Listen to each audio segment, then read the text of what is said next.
Good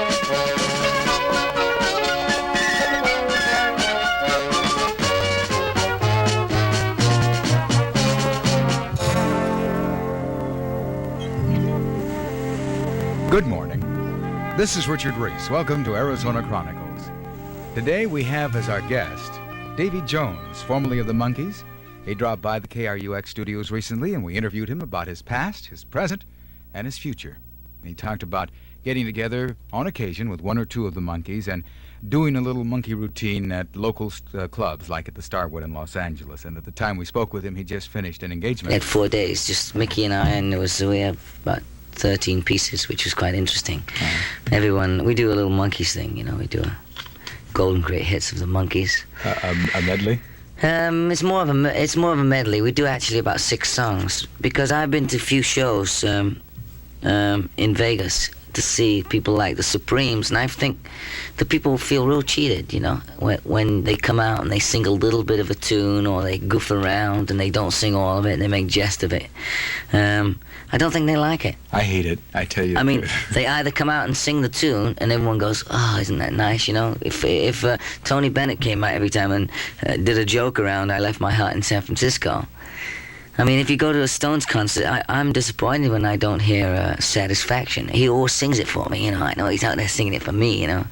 And he always does that tune. So it's the same with the Monkey tunes. And as far as the Monkees, it's like an old Jerry Lewis movie. They never get old. The kids that come in to see us now are 10 and 12. They weren't even born, you know. Well, a lot of them were. It's 10 years since we did the Monkees. It's very interesting. We go play these parks like Six Flags, Disneyland, Osprey Farm. And the little kids are there, you know, they weren't even on baby food when we did the Monkees. But as I say, it's like, I guess the comedy of the show doesn't grow old. They always say, hey, where's your brothers? Where's Mike? Where's Peter? They don't think it's an old show. They think it happened yesterday. Well, with it running in syndication all throughout the United States, and sitting and watching it myself recently, there are shows that you completely forget existed when you saw them the first time 10 years ago. And the music, of course, augments it entirely. It's a music that now is quite familiar to the audience. What is the most familiar record, do you think, that you guys recorded? Well, the first one we ever had was Last Train to Clarksville, Boyce and Hart. And then we got involved with Neil Diamond, I'm a Believer, A Little Bit Me, A Little Bit You. Carole King wrote a few for us, Neil Sedaka, Paul Williams, Lieber and Stoller. Carol Bayer, a dear friend of mine, who's writing now with Melissa Manchester, has got hits with her, Tony Wine. John Stewart wrote Daydream Believer, which was the last big record we had. We were kind of quiet for about a year, then we put out this last Daydream Believer record with the 4 of us. Soon after we split, Peter went and started teaching school, and Mike got into his own career. We had like 7 gold albums and about... I think about 8 gold singles. You know, things like Valerie, that was pulled off an album, sold 1.5 million. The exposure we got, the power of television. Everyone in 66, 67, the format was American Bandstand, Shindig, you know, all the other local shows around the country. And then finally, maybe with a bit of luck, a little bit of... 1 or 2 people would break through to the variety format, you know, of Carol Burnett or one of the other classics, you know, that are on all the time. But the only outlet really was the radio and the Dick Clark show, which guaranteed you, a hit record if you were on that show. Ours was different. All of a sudden we were on the TV singing our hit song, and we could sing, each week we'd sync the same song in, you know. If we had a hit record for 6 weeks, we'd pull out whatever song we'd put in for that romp, the monkey romp, where we all run around crazy. We'd sink in I'm a Believer, or we'd sink in Daydream Believer, just something that would benefit us, you know. And I think it brought, it also helped, aided in bringing radio and television together, more understanding. There was more promotions done, you know, where it was an independent, it'd be producing a concert of the Bee Gees or the Beatles. The radio stations were getting involved, and then radio stations were building their finances on these kinds of things. They were being brought into it, you know. It was an interesting process. I have a question about before the Monkees. What did you do? I came to America in '61. I was in a show called Oliver on Broadway. I was nominated for a Tony Award. Obviously, I didn't get it. But Next time. yeah, I'll get another one. I was in Oliver for 3 years, and then I toured around, did a couple of different shows, Pickwick, another Dickens thing. I did things like 65. I was in things like The Farmer's Daughter and The Danny Thomas Show, and I was an actor. Actor, singer. Musical comedy is what I do. Is my favorite. It's what we do on stage now with Mickey Dolenz and I, the all-new Davy Jones and Mickey Dolenz show. I'm going to be doing sometime this year. A good friend of mine is Harry Nielsen, who also wrote things, had his first hit with us called Cuddly Toy. Harry is now in the process of putting back on the stage a piece that he wrote called The Point, which was an animated cartoon they did with the Boston Symphony also as a musical. They've been doing it in England at the Mermaid Theatre, and I've been called this last month or so by Salou Grade and Delphont and Harry, of course, to go and play in The Point. I don't know if you're familiar with Oblio. You know, they have that commercial, me and my arrow. Well, there is some beautiful music there, and it's what I do. It's theatre. Apart from the Monkees getting together this year to make an album with Clive Davis, Arista Records, and a special for NBC, and just to join forces once again. You know, no different really than say Elton John and Kiki Dee, or when a couple of country stars get together, just to make it that more interesting for the public, for the audience. You know, it's like a reunion, but it's a whole different show. It's like the material that we sang this past weekend in Los Angeles. I go out on my own. I play in New Orleans, or I play at Disneyland in Florida, and I go to Japan twice a year, and Australia, and have done in clubs to stand up with my tux and my bow tie and my 12, 15-piece charts for, you know. In Japan, I'm playing with a 40-piece orchestra, you know. But we hope to take the Monkees show, well, Mickey Dolenz and myself, Peter Tork joined us this past weekend, to Las Vegas, a review, comedy, back to show business, you know. We dress up, we don't go on stage, nothing wrong with your blue jeans, but we do a show. We make costume changes and back to the theatre. I think that's what a lot of the glitter rock and the punk rock is, you know. It's back to theatre. It's dress up time. Where we can all... Alice Cooper, Welcome to My Nightmare, you know, which was the only Broadway rock musical I ever saw. I saw Godspell, I saw Hair, I saw a couple of other things, but they weren't what Broadway rock is. What everyone used to say to me, what kind of music do you do? Well, I've been in Broadway, and I'm doing rock and roll. Broadway rock I do, you know. No different than Three Dog Night there. Now it seems that all the hip the records that are happening, like the Eagles, so lyrically very simple, or a lot of the black music that's happening, you know, they're talking about eyes and skies and wheels and fields. They're just so simple, you know. Music is getting back to lyrics, and I sing Richie Havens tunes and words that mean something to me on stage, you know. It's interesting. I feel real satisfied with my career right now. I have a Disney movie coming on soon. What's it called? It's called The Bluegrass Special. I play the part of a jockey.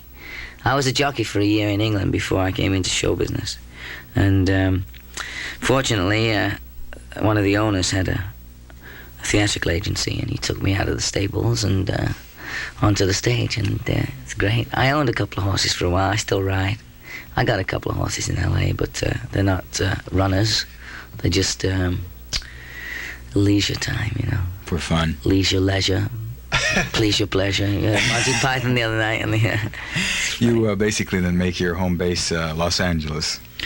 Right now I do. I was married for 9 years, and we lived in LA. And 3 years ago I moved to Santa Barbara with my wife and 2 children. Since I've been separated a year and divorced since, and I'm back in LA and concentrating on my career and a record deal in Vegas and things like that. Hopefully to London to do The Point.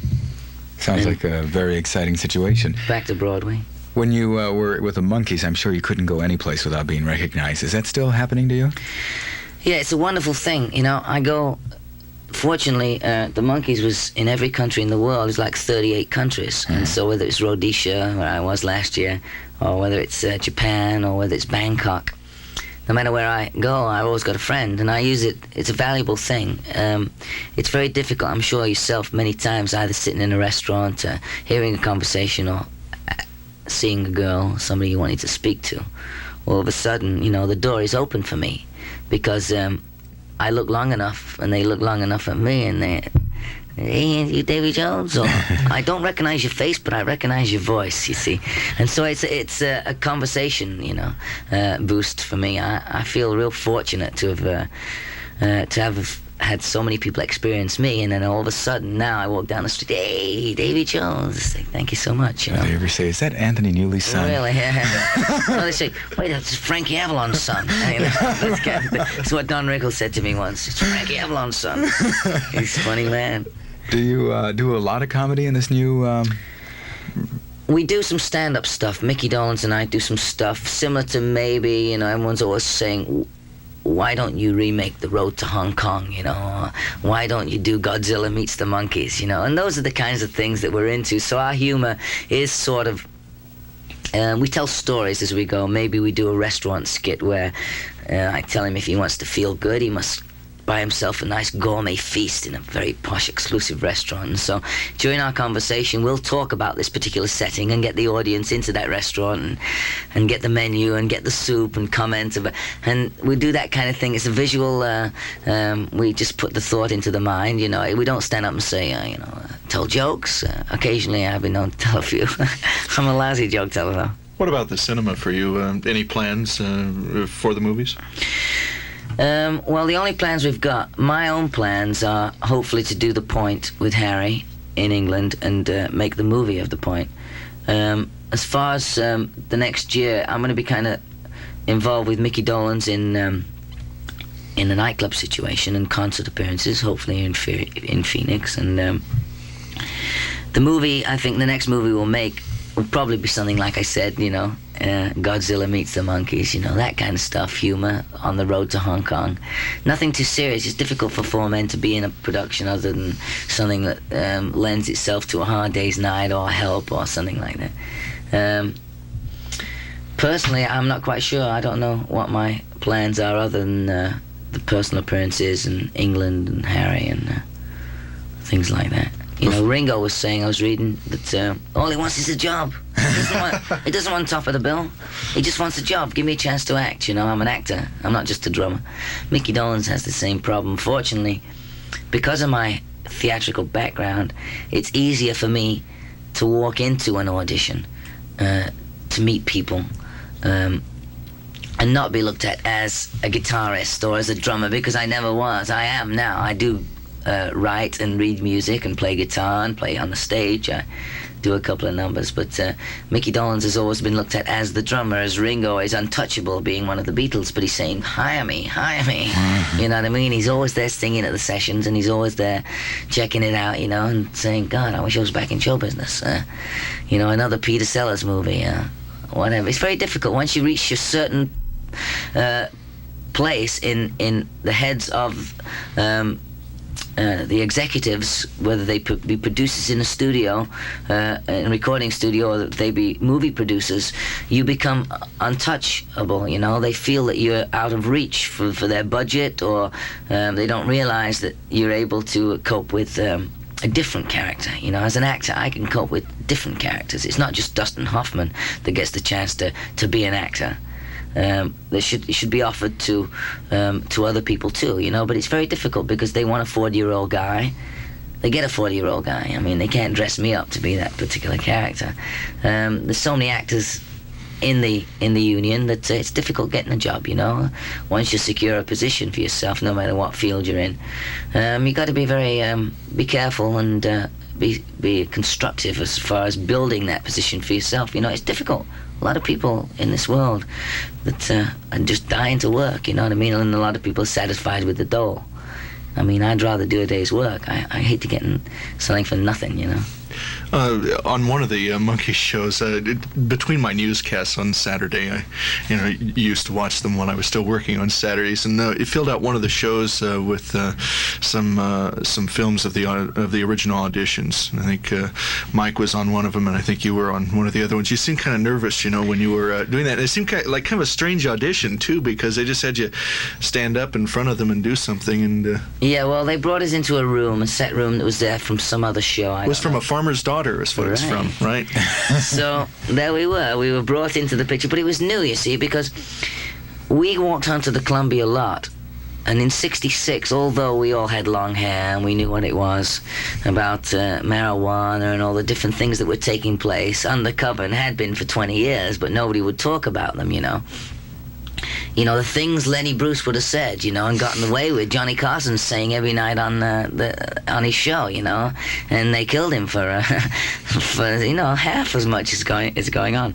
But they brought us into that situation because it was different than reading a script. Finally, we got together and we all read scripts. We read the same part. Everyone played the same part, They wanted it to be a spontaneous, improvisational sort of a thing. We on the lot at Columbia, we were hated. They didn't like the long hair. They thought this was rebel, for firebombs and all the rest. We went into the commissary, just like the movie Head that we did with Victor Mature and Annette Funicello, Ray Nitschke, Carol Doda, Sonny Liston. Sonny Liston was in the movie. Frank Zappa. We had a lot of losers in the movie. But Carol Dodo wasn't too bad. No, she was beautiful. She's a wonderful person. Anyway, they wanted it to be a whole different thing, and it certainly was on the set, because Hollywood, as bizarre and as strange as everyone thinks it is, the long hair threw them, because the 60 and 70 and 80-year-old grips and sound and light men, they weren't ready for these punks coming on the set, and having their own TV show. They were only used to Paul Peterson, singing from the Donna Reed show or Ricky Nelson. Yeah, that kind of stuff, It was real simple for them because they were nice boys and they had adults around them, but we were wild, and they finally built a big box at the back of the set for us. We used to walk through into this kind of meat freezer door effort, and there was a light in each corner of this big black box, and when they wanted Davy, it was a green one, when a red one for Mike. We all sitting around with the pillows and the water pipes and everything, going crazy. And it was very interesting because the concept of Head, which was a movie that was written by Jack Nicholson, with all those people I was telling you were in it, and the idea was trying to get out of this black box, which was the black box at the back of our set. And the idea was that Mike would con his way out because he was an intelligent college person with great business ideas. Lost a fortune, of course. Peter, who was Hare Krishna, I'll go along with anything, water pipes, water beds, Mickey, I'll do anything. I'll go along with anything, he'd say. And my way, of course, was to fight. I like a good fight. Not anymore, because I've learned the bigger they are, the harder they fall, and the littler they are, the longer it takes them to get up. So forget that one. Anyway, the idea of that movie was to escape from this black box, and we all had our different ways. And it was kind of like for Jack and Nicholson, Bob Rafelson, Bert Schneider, it was their way of getting out of the Monkees.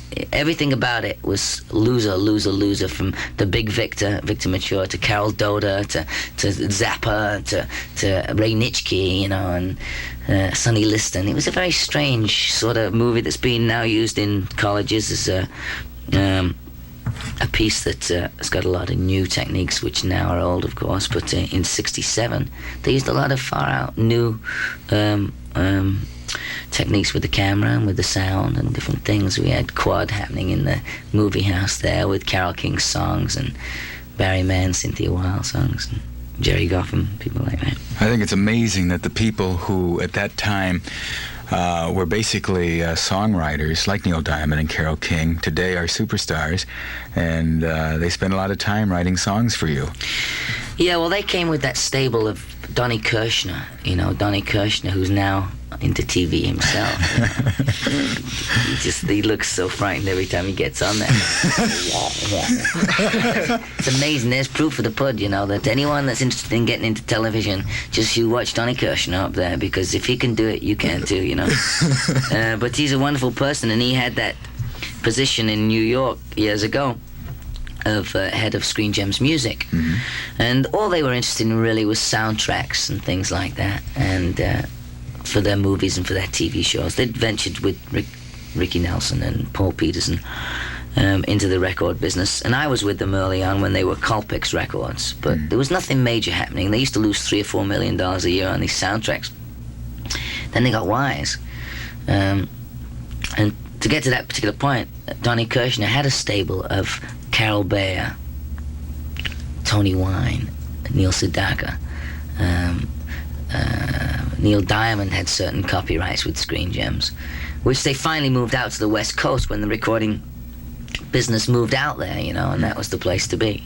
But they had it sewed up. Screen Gems Television owns radio stations, they own TV stations, and so that manufactured cloud, that was over the Monkees project, was somewhat the same as any kind of business deal, whereas you make plans and you don't go into it with a blindfold on. You make plans. And owning radio stations and TV stations and having a lot of money to work with for publicity, but being able to come through. We came through with an entertaining TV show. We did over 200 concerts, One of our best concerts was here in Phoenix, where we filmed and used as a TV show. That brings me to the question. On that TV show, you visit a radio station and take it over. That's right. I think the disc jockey on is now working in Los Angeles at KFI, Bobby Pooh Shannon. I think that was the guy who was on. I'm not sure. Yeah, well, we tied him up and put him in the corner or something. Yeah. Well, those are the days, We got a lot of fun out of coming to the radio stations, and I think a lot of the DJs did too, because we used to come in. Mick was familiar with the board, and we'd all spent so much time in the studio, so there wasn't that closed shop like now. It's so competitive. It's always been very competitive, but we used to go in, the Monkees would go in, and they thought it was fun because we were up to our tricks, having a good time, and taking over the radio station and taking requests, and it was a little freer. Now everything's getting a little tighter, and the FAA rulings and the different things that happen, then free advertising of any form is not allowed, and as we get on, it gets more complicated. But as long as we can all just keep our sense of rhythm, at least, you know what I mean, and feeling towards one another, there are certain allowances we make. Certain times we can give more than we do. I'm a great believer in doing unto others. How does it feel being back in this building?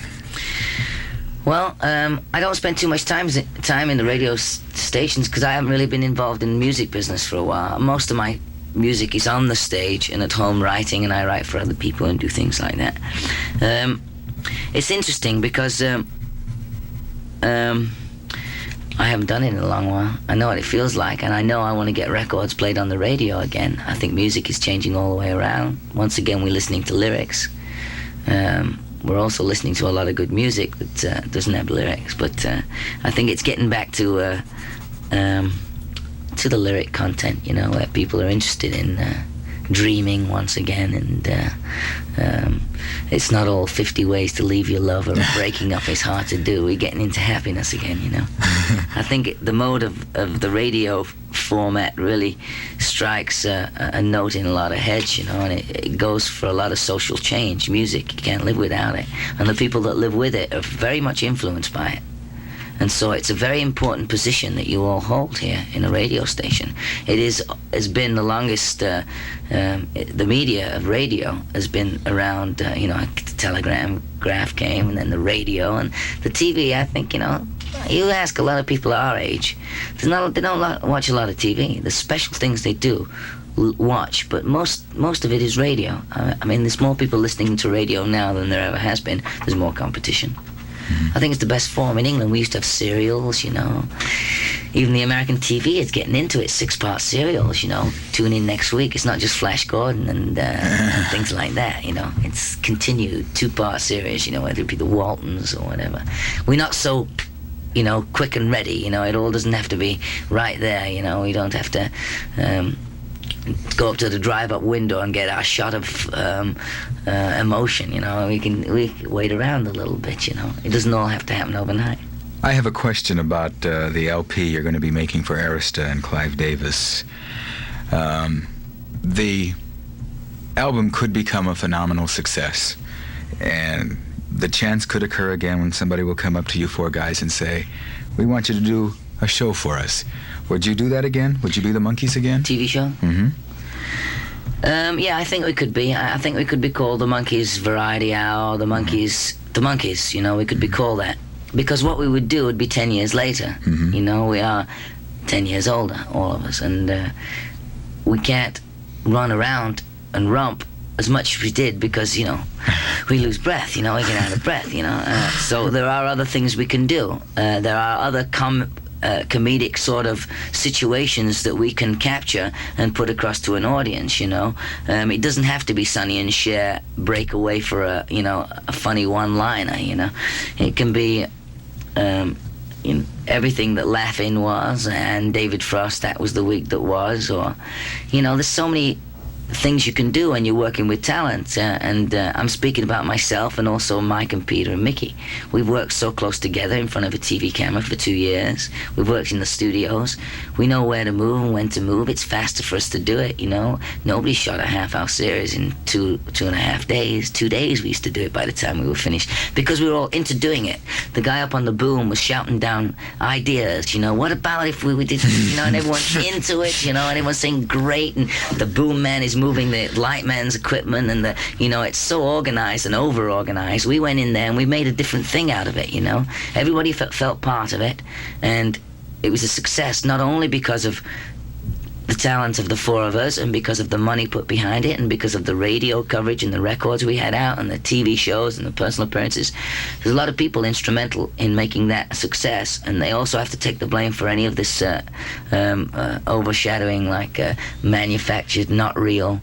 They're all part of it, and so it was a lot of people responsible, including yourselves, for making that thing a hit, and I find as I go around the country, a lot of closet Monkey fans dropping out there. They say, well, it wasn't so... It was all right, it was just that maybe Hendrix and Janis and people like that were going, and we wanted to get heavy with them, Well, ours is a different thing. It was comedy and music, if only the Marx Brothers had put records out, and, to me... You a Marx Brothers fan? Oh, yeah. Well, we sat around and watched Marx Brothers and Three Stooges and... Don Lemon was the host of the Three Stooges show. Oh, yeah. All these people like, what's those two funny guys, the fat guy and the thin guy? Laurel and Hardy. Yeah. Although we actually sat around and watched these movies, you see, because we had to get some comedy time, and we spent 6 weeks improvisational training, getting different hats on and coats and characters, and me trying to talk like an American and Mickey talking like an Englishman, and just different situations, so that whenever we were confronted with a script, an idea, we had it automatically locked in. It was like put in tape cassette number 28, the same as if we were... we had a lot of things to protect and a lot of things to work for together with people that were working and we never ever met. So when people asked us about drugs and things like that, what about Coke, you say, well, I love Coke, I drink it all the time. Or what about what's your feeling about the Vietnam War? Well, when I'm drafted, I'll tell you about that. Whatever it was, we had a lot of things to be able to talk about, which were more interesting and entertaining, than having to be philosophical and political, and maybe because we didn't get into any of the LSD and all these I am free and I'm gonna John Lennon sit in the window with my bum hanging out, we didn't have to do any of that stuff, we just had to entertain, and that's what we're about to do again this year. One last question before I let you go. What about rapport with each other? Is it different than it was when you were doing the show, now 10 years later? Each of you 10 years more mature, 10 years of good times and bad times and the things that change a person. You're four different people. How does that affect your relationship? I think we're all a lot closer than we ever were right now because of being 10 years older and having gone through, all of us being married and divorced and having children. And learning, from different people's reactions to what we were and who we are now. the one thing when we got together, I said, you know, the only thing I can say to you guys is that as long as we think about one another the way we think about ourselves, I'm in, and I'll work with you. In the old days, many a time I went to the hospital with 7 stitches in my eye, you know, from Peter hitting me and me slamming him and Mike and Mickey getting at it, and, you know, a lot of different things. You can't spend time with somebody Without having an argument, he says. I'd like to thank Davy Jones for being our guest this morning, and Gerald Ackley for helping out with the questions. This is Richard Reese thanking you for listening to Arizona Chronicles.